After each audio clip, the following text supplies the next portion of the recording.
دو مولوی، ایک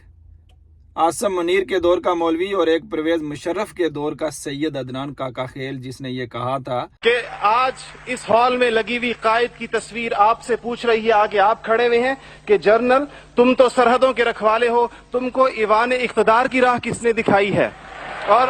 اور ایک آج عاصم منیر کے دور کا مولوی جو ہاتھ باندھے ہوئے باادب بچے کی طرح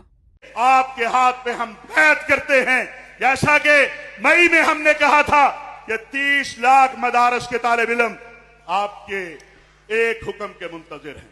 یہ ائمہ، یہ خطبہ، ہمیں اس سے پرواہ نہیں ہے۔ آج کے اس مولوی کو اتنی جرت نہیں ہوئی کہ اٹھ کر یہ کہہ سکے کہ اے جنرل، یہ جو تم نے استثناء حاصل کی ہے، یہ جو قرآن اور حدیث تم ہمیں پڑھ کر سناتے ہو اور یہ جو قرآن تم نے حفظ کیا ہوا ہے، اس میں تو استثناء ہے ہی نہیں۔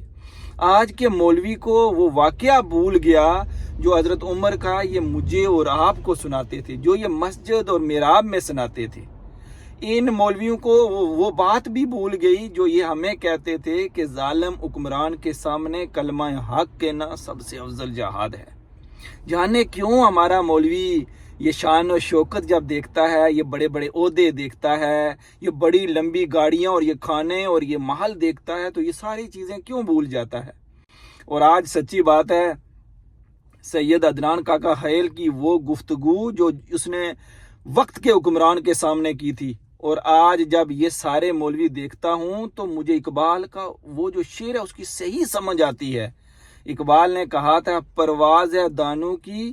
ایک اسی فضا میں، کرگس کا جہاں اور شاہین کا جہاں اور، الفاظ و معنی میں تفاوت نہیں لیکن، پھر سنیے گا، الفاظ و معنی میں تفاوت نہیں لیکن، ملا کی اذاں اور مجاہد کی اذاں اور۔